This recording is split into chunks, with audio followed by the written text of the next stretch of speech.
Well, good morning, lovely people. Steve Collins coming to you from beautiful San Antonio, Texas, the second most powerful, passionate, purposeful coach and speaker in the world. Let me please begin this series of dealing with disappointment by making one factual statement here. A lot of people have expressed concern about the videos I do in the car. So, like, check out my eyes. My eyes are dead ahead of me. Let me tell you what I do. I only have one turn from my house to get to work. We have a long stretch of road called Loop 1604 that I am on every single day. It's about an 8-mile stretch of road. I have complete total visibility all around me, and driving with 6 kids and 4 teenagers is unbelievably dangerous. Driving my car with my eyes on the road ahead of me as they are down a straight path in kind of slow bumper to bumper traffic every morning is, in my opinion, one of the easiest things in the world. It's as dangerous as you having somebody in the car next to you that you are talking to. Like when you're with your wife or husband or kids, do you just be silent the entire time you're driving? No, you have conversation. So I just want people to understand that perspective is everything. When you are used to driving with 6 kids, that's very dangerous, and that can get crazy. Talking into the air is easy, just so you know. Okay, let's begin, ladies and gentlemen. Dealing with disappointment.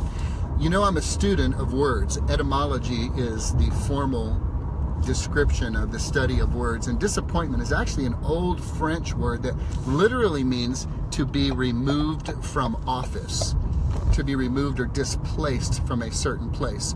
So disappointment is something I rarely address, primarily because words carry energy, and words carry very powerful energy, and so I'm very careful about the conversations that I create. And I want you to know that disappointment is not something that is not a part of the life of a person pursuing their goals and their dreams and just this process of growing in life.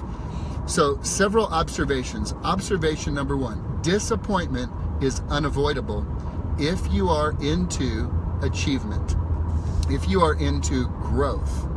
If you are okay being lazy and stagnant and mediocre, you will likely not have to deal with disappointment because your standards are set so low, your expectations are so low that there's no way for you to miss the mark.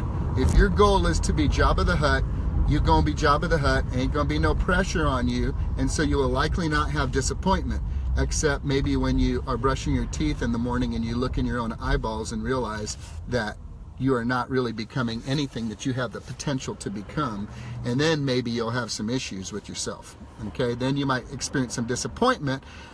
Unfortunately, if you live in America, if you experience disappointment on the regular, you will likely be taking medication or drinking a lot of alcohol or involved in illustrious affairs or relationships or doing crazy stuff on the internet that you have no business doing to anesthetize the pain of disappointment. One of the best ways to deal with disappointment is to determine how long you are going to remain in that conversation, because quite frankly, it's a conversation. Like my pastor used to tell me in the past, when he would counsel people in the past and they'd say, "I'm depressed," he would say, "Well, honey, who told you that?" "Well, what do you mean by that?" "Well, who told you you're depressed?" "I'm sorry, that doesn't make sense." Now, clinical depression, been there, done that, medication required. I'm just talking about when you're totally bummed out and negged out. Most people forget that disappointment, disillusionment, brokenness, and pain is a part of life that serves a purpose, y'all. I don't know if anybody's ever thought of this. If anybody's ever read the book of Psalms written by King David, here's something that I'm going to propose to you. If they had had Prozac back in David's day, we wouldn't even have the book of Psalms. It wouldn't even exist, because every day he'd be like, Psalm 1, everything's all right, I guess. Psalm 2, everything's cool, I guess. Psalm 3, everything's, kind of hunky-dory and whatnot. No, ladies and gentlemen, if you read the book of Psalms, if you've ever been down in your life, you want to talk about some encouragement. One day he's riding high on top of the world. The next day he is in utter depression. The next day he's riding high. The next day he's in utter depression. David was probably bipolar manic depressive for a season in his life. And yet it is in the good book, ladies and gentlemen, because that is part of life. We learn to deal with disappointment by experiencing disappointment and using that cognitive dissonance, that sense of dissatisfaction, that sense of internal self-reflected pain as a catalyst to propel ourselves into a greater form of thinking and living. You see, without disappointment, everybody would stay status quo. Disappointment comes in many forms. The inability to get your kid what your kid desires to have and should have. The inability to meet the basic financial needs of your family. The inability to do the things that are in your heart to do. Hey, by a show of hands today, raise your hands if you like to have enough money to go to Hawaii for a week. Raise your hands, y'all. Raise your hands. I see all y'all out there raising your hands, right? Now watch. Look, I'm looking at the road. Just so you guys know, check this out. I'm just going to show you so that you can understand what's going on here. You see this, y'all? This is called bumper-to-bumper traffic. I'm going really slow. All right? I'm looking at the road. I'm looking at people in front of me. Don't nobody trip. Everything's going to be all right. And I'm going to tell you this. Do not make videos in your car because you don't have 6 kids. And you probably don't put the thought into it that I put into it to make sure that there's like nothing going on around you and that it's just a chill, straight road.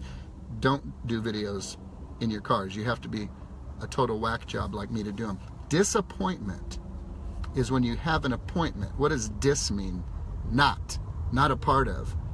You have an appointment to succeed. You have an appointment for your goal. You have an appointment for your dream. You have an appointment that looks like, here's how I'm going to feel when I arrive at this place. And when you do not get there, you have been disappointed. You have missed the appointment. You have been delayed from that appointment, and that causes stress and frustration. Here's what I'm going to say to you. Don't anesthetize it, y'all. Don't try to put anesthesia on it. Don't get too much drinking going on. Don't get too much sexing going on. Don't get too much crazy going on. Don't do something that's just going to cause you to avoid the feelings of that disappointment. I want you to feel disappointed. I want you to experience the disappointment that comes from not reaching your goals, because, ladies and gentlemen, that is the fuel that can fire you towards your goal. That sense of, I'm not where I want to be, and yet I do want to be where I am going. Therefore, I'm not going to stay in disappointment. So dealing with disappointment is, first of all, recognizing that you got to deal with it if you're going to grow. If you anesthetize it, then you are creating a habit in your life of, when discomfort comes in my life, I numb it. And guess what? All growth is uncomfortable. So if you are in the habit of numbing your pain, then guess what? You are limiting your growth. You ain't going to grow. You're just going to be stuck. So when you're dealing with disappointment on the way to a goal or a dream or a desire, you must be aware that disappointment is a good thing. Okay, disappointment is a great thing in my opinion. Like I said, if they had Zoloft or Xanax back in the old day, King David would have never had the book of Psalms, y'all. He would have never had the book of Psalms. He'd have been like, Psalm 1, it's cool. Psalm 2, it's all right. Psalm 3, I'm all right with that. Psalm 4, everything's all right, guys. Because he would have been anesthetizing the pain and disappointment of not being who he wanted to become or fulfilling what he wanted to fulfill on the roller coaster of life. So guys, you just have to get okay with disappointment as a part of life. It is not to be dismissed and is not to be numbed out. Now, I'm not talking about clinical stuff, y'all. Don't anybody hear something I'm not saying. I'm saying disappointment can be the great excuse for someone to give up on their dreams, give up on their hopes because of the pain of not achieving it, and then the desire to numb it. Now you have a habit and a pattern in your life that says, when I feel pain, I numb it out. And now when you feel a similar pain of achievement on the way to your goal, you will now have the habit of giving up, and you will not press through, and you will not achieve at a higher level. Pain is part of the process. Disappointment is part of the process. Stress is part of the process. With disappointment, as with minor type of depression, you have the ability to decide how long you're going to stay in it. When I have coaching clients who say, I'm in a funk, I say, okay, I understand that. So When are you going to come out of it? Let's just go ahead and put a deadline on it. You're going to be, it's like 3 o'clock now, okay, you're going to be in a funk until when? When are you going to be out of that funk? And let's just put a deadline on it. Well, I mean, what do you mean? What do you mean, like, put a deadline on it? I'm like, well, I mean, does like a cloud of funk land on you and then fly off? No, you decide. You chose to be in a funk. It's not what happened to you. It's how you talked to yourself, the story you told yourself about what happened to you. Case in point, I'm in a rental car, got in a wreck. I'm excited. I've already got 2 people we're going to buy and sell homes with that I have met along the process. I always prosper when crap happens in my life. I happen to have the gift of turning crap into fertilizer and making wonderful things grow from it. It is how I chose to interpret it. Same situation. I've seen my sons open the doors as I've trained them for ladies and elderly. Open the door to Starbucks for a lady. Thank you, Sonny. You're so kind and respectful. Same exact situation. Open the door for a lady at Starbucks. I don't need anybody to open the door for me. Okay. You go on with your bad self, girlfriend. It's all right. Same situation, totally different interpretation, totally different story. So, as Tony Robbins says, there's no meaning to any situation except the meaning you attach to it. One lady has a door open for her, recognizes it as a sign of chivalry and respect and honor for her. One recognizes it as, I'm a woman, I can open the door myself. Same situation, different response. So disappointment, don't avoid it. Disappointment, don't numb it. Disappointment, don't freak out and think it's negative. Disappointment is part of the growth of becoming all you can become. You will experience disappointment. Learn and decide how long you're going to stay in that disappointment.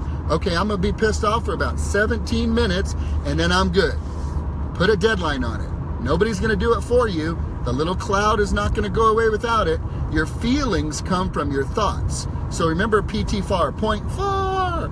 P, our programming, affects T, our thinking, which affects F, our feelings, which determines A, whether we take an action or not, and R, the result. PTFAR, point FAR. So if you have a feeling, it is being directed by your thoughts. And guess what? Guess who's in control of what you think? Guess who's in control of your thought life? You are, my friend. You get to decide what thoughts you're going to think. Well, I think affirmations are stupid. Well, you're already doing affirmations. Oh, my back hurts. Oh, my hip hurts. Oh, my God, I ain't got enough money. Oh, my knees hurt. Oh, my hair's going to be frizzy today. Oh, I'm hungry. I ain't got time for bed. You're already doing affirmations. They're just not powerful or intentional. Therefore, I charge you to take your thoughts captive and choose which thoughts you are going to be in agreement with, what story you're going to tell yourself, and remind yourself next time you're disappointed. I remember what old Steve Collins said. He said disappointment is part of the deal of growth. And if I numb it out or avoid it or try not to experience it, that's going to prohibit my ability to grow in the future. Dealing with disappointment, tell yourself a new story, have a conversation with yourself, set a deadline on it, and recognize it's part of the path to success. You guys have a great day.